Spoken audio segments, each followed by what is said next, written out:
I have been a fan of history ever since I was an elementary school student. I was never a high achiever and I've always struggled with my education, overcoming my own dyslexia.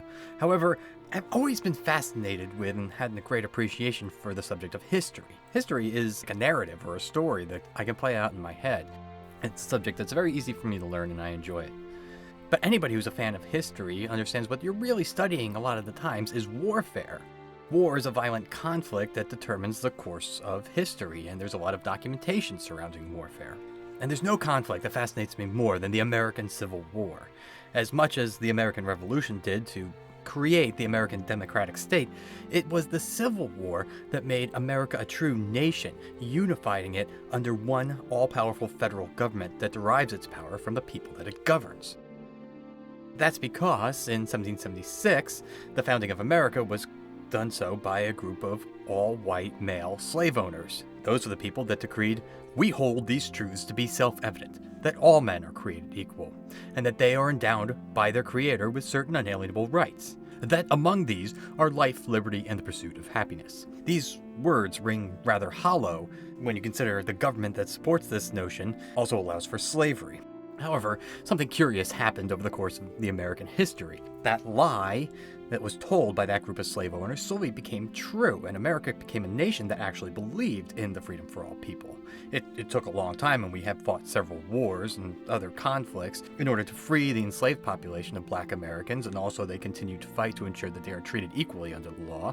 And yes, we also have had problems with deciding whether women should vote and be counted equally as men, and we continue to have those fights today, and certainly the Native Americans of this great country have fared the worst, and although there's been some atonement by the government for their treatment in the past, I don't see us giving land back anytime soon. That's all to say that America is not there yet, but we continue to pursue the idea that was laid down in the founding of our democracy. That lie that inch by inch continues to try and manifest itself into the true American identity. And the Civil War was perhaps the bloodiest chapter in that story of the American myth. But more than that, what's always fascinated me about the Civil War is the beards. What is up with these beards? Why did so many men during the Civil War have beards? When and why did this become such a masculine fashion trend? It's rather intriguing to me that one of the most defining moments of political revolution in America also happens to coincide with a revolution in men's grooming standards. Well, it turns out it's not just a coincidence. Far back in recorded history, political and cultural revolutionary periods tend to spark radical new ways of expressing one's identity, and that can come in the form of clothing or hairstyles. First, let's discuss what makes up a beard. Male facial hair is brought on by puberty, and it's one of the last sexual developments for men. It's therefore a symbol of masculine adulthood. This is a trait that's uniquely human. Our closest relatives in the great ape family do not necessarily have hair around their mouths, although they have hair elsewhere around their body. Beards are distinctly masculine, although it's not impossible for females to grow beards. Particularly, this happens to most women as they get older. They would start developing some facial hair. And there are other instances where genetic females have grown beards. And also, we have to mention that not all men can grow beards. Darwin expressed in his theories of evolution that he equated the beard to horns or tusks. Both of these features naturally occurred specifically in males and other species, thus placing the beard in the category of an ornamental feature. The theory would be that the length and the breadth of the beard of the man would attract a female partner for procreation, beard being an indicator of the male's age, health, and status. Besides Darwin, other scientists have weighed into the evolutionary purpose of a beard, and there's no true consensus even today. Many research experiments have been conducted using women as a target audience to try and determine if facial hair in all its possible forms has any effect on the attractiveness of a sample male population. Most studies on this subject, as well as on other fashion trends, vary from time period to time period and place where they were conducted. However, there is a promising Australian study from 2013 that suggested that women tended to consider men with visible stubble, that is, a few days' growth of a beard, more attractive than the same men without facial hair, suggesting that perhaps it is just the man's ability to grow a beard that increased the man's attractiveness. As we look back through history, we must also dismiss the notion that shaving is a relatively modern invention. We can easily make that ignorant assumption based on our current supply of shaving aids and inventions that we have access to. However, the art of shaving goes back as far as recorded history itself, and certainly even further back, possibly into the fossil record. Even when sharpened knives were not abundant, there was always the ability to scratch or pluck a beard away. So facial hair has always been a choice, and that choice is a fashion that is driven by one's perhaps social status or tribal association. What better way would there be to separate two groups of people than by marking their faces? In ancient Sumerian and Egyptian cultures, the ruling class of men donned beards as symbols of their patriarchal status, while male priests sported clean shaves as a symbol of their purity. However, the ruling class in this society would need to appeal to both classes. King Shlugi of 2094 BC understood that he must appear as a bearded member of the ruling class and also one anointed by God to rule the ever-growing powerful Mesopotamian kingdom. In statues and hieroglyphs, we see Shlugi depicted as bearded and shaved depending upon a setting or ceremony. There's ample evidence that Shlugi was able to accomplish this by donning false beards rather than by growing and shaving a beard naturally. He would wear a beard in the afternoon while holding court and then perhaps take one off when he had to perform a religious ceremony, appearing as a pure priest. And these were not just any false beards, they were braided and beribboned, bejeweled to show the wealth of his kingdom and authority. Similar practices were followed by the rulers of Egypt's kingdoms, which came to the aid of Hatshepsut in 1478 BCE. She was the first female king of Egypt. There had been other female leaders and regents in that capacity, but Hatshepsut ruled there in her own name and even obtained the divine status of pharaoh. She too donned the masculine ornate false beards worn by kings of the past, where the men enjoyed the ability to wear a beard in public to command the masculine authority and discard the beard for comfort when alone. Hatshepsut took this tradition a step further, proving women as worthy vessels of divine authority along with men. Just as the ability to grow a beard is a signal to the world that a boy is rising to manhood, there are other features that weight men as they grow old. If a beard is the final stage of sexual maturity for a man, then going bald later in life can be seen as a sign of fragility, weakness, regression. There was a particular mythology found in the Old Testament, dating back to 604 BC, with the tale of Samson and Delilah. Delilah finds out that Samson's source of his power is his hair. When she cuts it off, she's able to defeat him, symbolize the masculine power being derived through one's hair. Facial trends, as well as lack of facial hair, is often tied to religion. While Sumerians and Egyptians depicted many of their gods with beards, the Hittites, who lived around the same time, depicted most of their gods as clean-shaven, all except for their chief god, who bore the masculine beard. This is repeated in many polytheistic religions, where the ultimate divine authority bears some emblem of masculinity. While the ultimate divine authority is not without his competitors, in contrast to bearded gods, there were the eternally youthful, godlike heroes and the everyman. They were often depicted without beards. This leads to the next great fashion trend. In 323 BC, Alexander the Great scored not only one of the greatest military victories in history, but perhaps the greatest fashion trend in history. When Alexander of Macedonia marched his outnumbered Greek army against the massive Persian forces commanded by his sworn enemy, the king of Persia, Darius, Alexander, the clean-shaven, youthful, newly crowned boy king, ordered his army to shave off their Greek beards and face the enemy with the fresh faces of their hero gods. This worked both in psychological warfare, but also it helped to distinguish friend from foe on the battlefield. Throughout his reign and into the modern day, Alexander would be depicted as a fresh-faced young man who conquered great empires of the East. And for centuries after his rule and fall, the common face of the Western ruler was that of a freshly shaven regal military leader, including the Roman Emperor Caesar.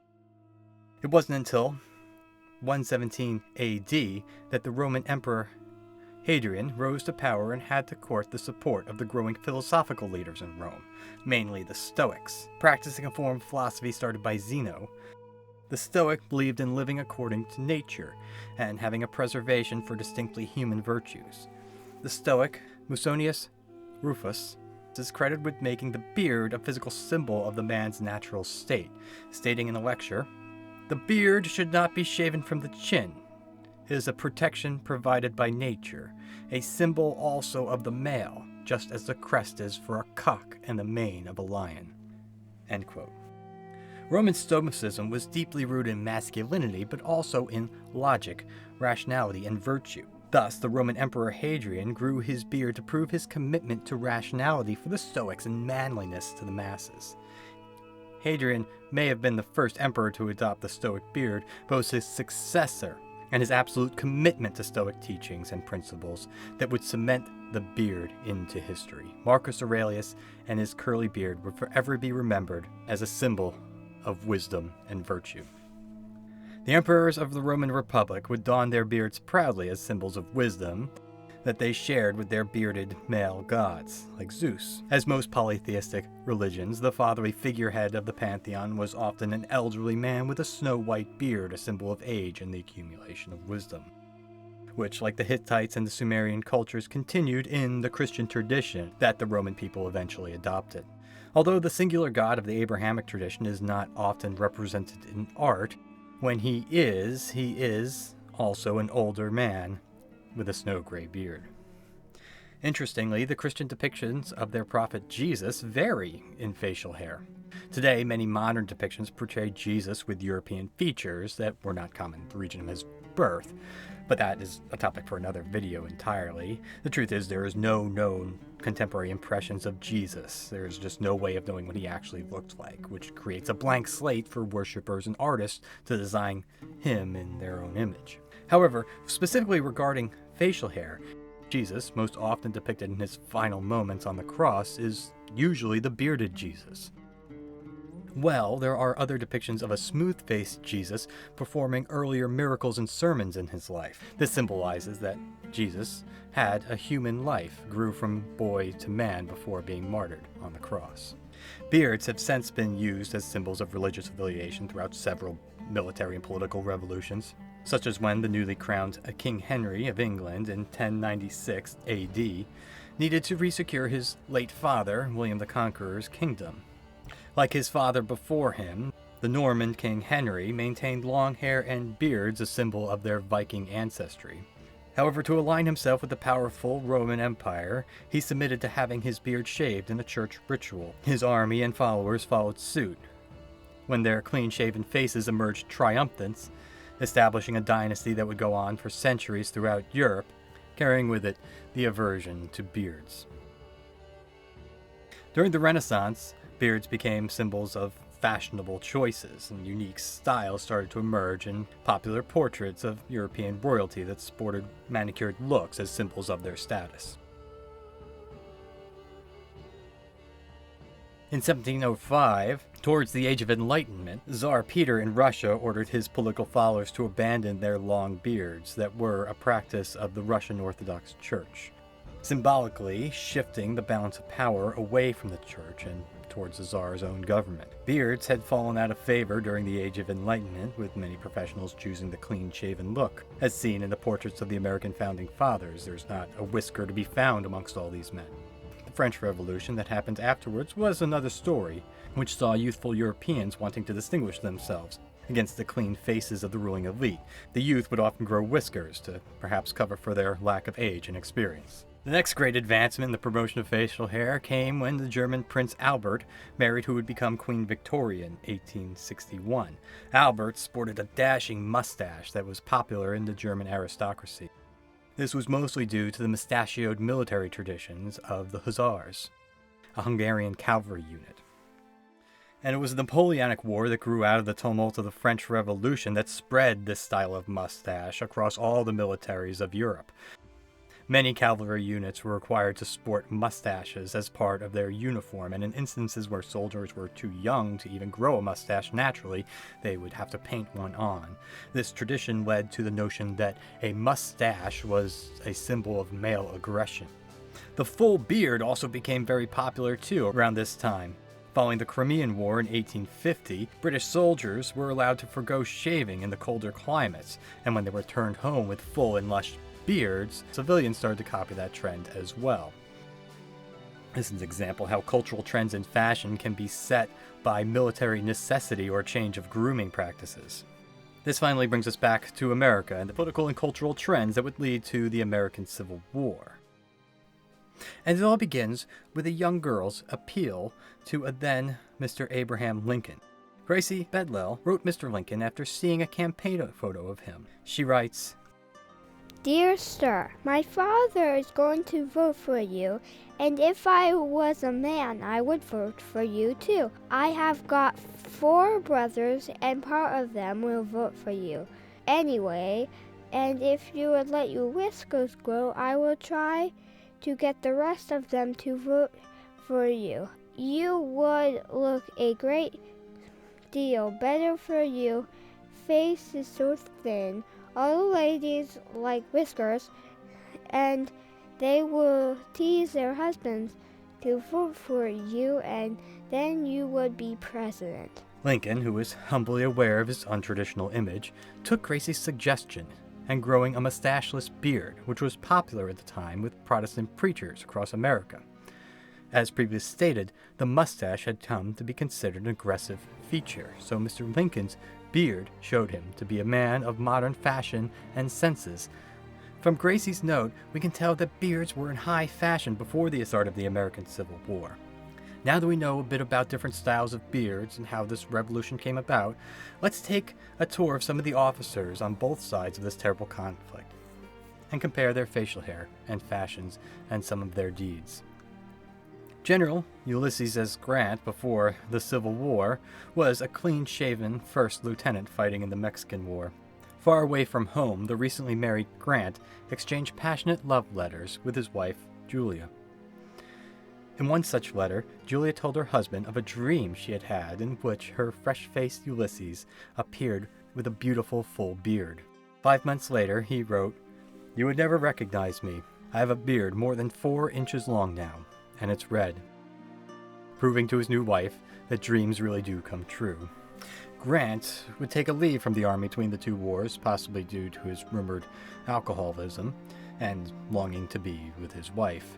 Later, when he was a general during the Civil War, Julia visited him in camp, and upon a look at his appearance, immediately commanded him to trim his beard to hug the features of his face, forming a well-groomed spade of a beard, which he would wear for the rest of the war as well as his presidential administration. It's worthy to note that Grant has the distinction of being the first American president with a full beard, due to Abraham Lincoln's decline to grow a mustache. To see what Grant's wife opposed in more ways than one, you can look at Grant's chief rival, who sported a fuller and longer beard. Famously, Robert E. Lee declined President Lincoln's offer to command the Union armies in 1861. To offer you full command of the army with the rank of Major General, this army being raised to quell this rebellion and, of course, to preserve the Union. Sir, would you please convey my deep sense of honor and gratitude to the President, but I must decline his offer. Please tell him, please be clear, I have never taken my duties lightly, but I have no greater duty than to my home, to Virginia. Robert E. Lee became the Confederacy's most renowned general, commanding the Army of Northern Virginia for most of the war. Lee didn't start out bearded like Grant.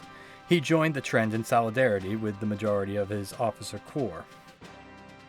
Following his surrender at Appomattox Courthouse in 1865, Lee kept the beard as a look he was now famous for, and he would go on to become president of Washington College. The close associate of General Grant, William Tecumseh Sherman, grew a beard before the war because he found as he matured his beard became stiffer and stiffer, and for this he somewhat fashioned a grizzly look of a man who simply was too busy to shave rather than one that was trying to create an artistic expression. Shaving was a painful chore to him, and he mentioned that he would often have to quite literally bite the bullet and just get her done. Sherman was one of the primary reasons the Union emerged victorious in the war, and he had since dubbed the first modern general, using techniques such as cutting off the resources of the enemy. Sherman was famous for his Savannah campaign, which was better known as the March to the Sea in 1864. After taking Atlanta, Sherman's troops were ordered to take Savannah as well, and during that time, Sherman implemented a scorched earth policy, burning to the ground absolutely everything in his path, to deny the enemy territory and supplies to continue the war. Grant wasn't Lincoln's first choice to lead the Union Army. He first went with George B. McClellan. who suffered many setbacks early in the war and struggled to hold ground against the Confederacy. But he did have a commanding style with his Stas and Soul Patch combo. After McClellan was fired, Lincoln turned to Ambrose Burnside, a Rhode Island industrialist who made a name for himself at the First Battle of Bull Run, and had such a distinctive hairstyle. So distinctive, in fact, he's credited with the term sideburns being entered into the American lexicon. Burnside was eventually relieved after a series of blunders by General Grant. Another longtime friend of General Grant was James Longstreet. He was a Confederate general and one of the most prominent generals of the war, and later one of the most controversial figures in the Confederacy. A senior corps commander in General Lee's Army of the Northern Virginia for much of the conflict, and he bore a full beard of a well-fed, distinguished man. Although it's hard to tell from black and white photos, it's stated that it had a graying and salt and pepper look to it. His finest moment came in the Second Battle of Bull Run, when he led 25,000 men in the largest mass assault of the entire war and routed the Union Army's left flank. After the war, Longstreet became the most senior Confederate to join the Republican Party during the Reconstruction, which was extremely controversial as most Confederates wanted nothing to do with Republicans. But he was supporting his old military friend, Ulysses S. Grant, in his bid for president in 1868. Thanks to this, Longstreet went on to serve in the U.S. government in many varied roles over the years. Another famous Confederate general, perhaps the second most popular general in the Confederacy after Lee, was Stonewall Jackson. There's no doubt he was a strikingly intriguing individual. Convinced that one of his arms was longer than the other, he usually held one up in order to, quote, improve its circulation. He would often be seen chewing lemons, as he said this was an attempt to ease his chronic indigestion. An early Confederate hero, Jackson got his nickname from the First Battle of Bull Run, when his brigade of Virginians stood firm against the fierce Union assault. In his Shenandoah Valley campaign, he skillfully outmaneuvered his smaller force to a series of victories over the much larger Union armies, giving him a reputation as one of the great generals of the war. His death in 1863 was a serious setback to the Southern morale. He was hit by friendly fire in the immediate aftermath of one of his other greatest victories, at Battle of Chancellorsville. Interestingly enough, clippings of his beard can be seen today at Stonewall Jackson's house in Lexington, Virginia. This was a custom in the Civil War period, to trim or shave the beards off the fallen soldiers, particularly the officers, for preservation, showing just how important culturally beards were at the time. Another Confederate general, James Ewell Brown Stuart, famously wore a long beard to hide what some considered to be a weak chin, and he may have been well overcompensating. Jeb, as he was known, was a West Point graduate who was part of the U.S. Army Brigade to capture John Brown at Harper's Ferry. At the start of the war, he resigned and joined the Army of Northern Virginia, becoming famous as a cavalry commander during the Peninsula War and the Battle of Gettysburg. He was later mortally wounded at the Battle of Yellow Tavern in 1864. Another famous, or perhaps infamous, cavalryman was on the Union side, General George Custer, known for wearing a Van Dyke beard. A Van Dyke beard is a style of facial hair featuring a mustache and goatee with no hair on the cheeks.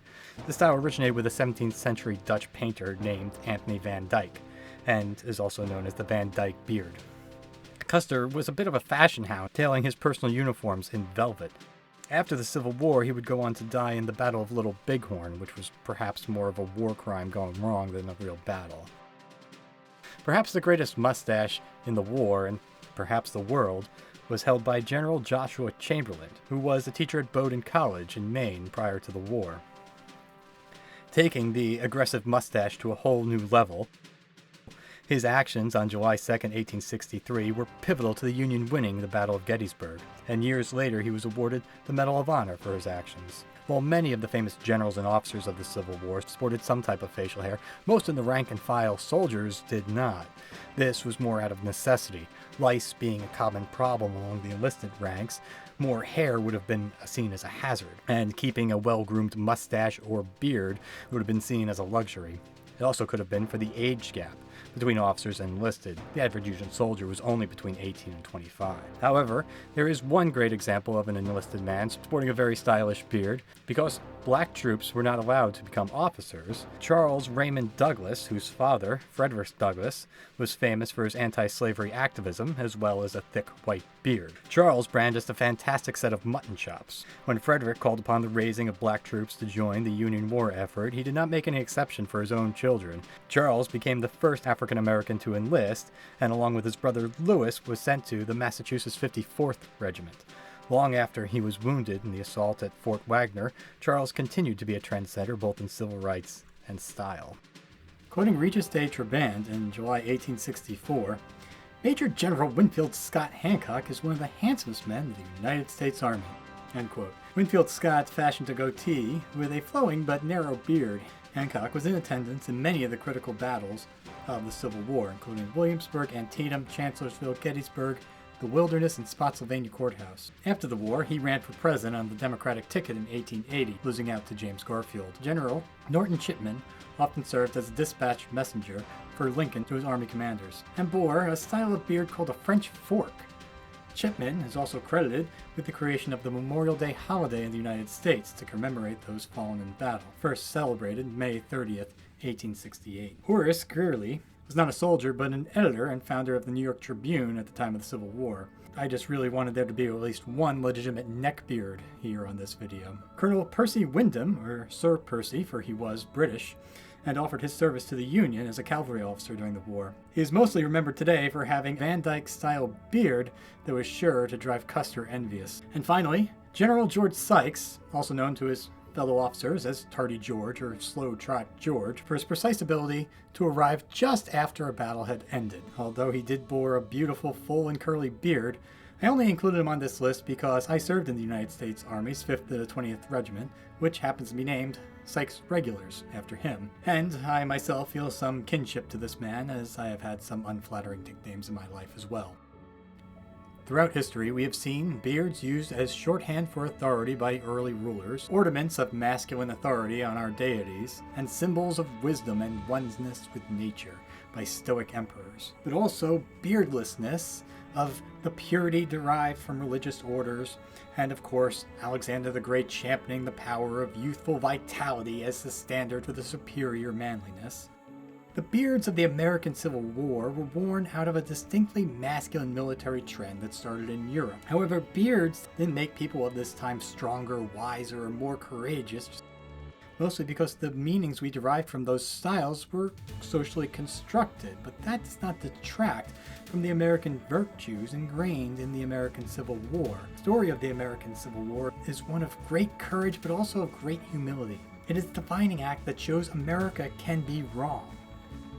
Very wrong, but it can also change.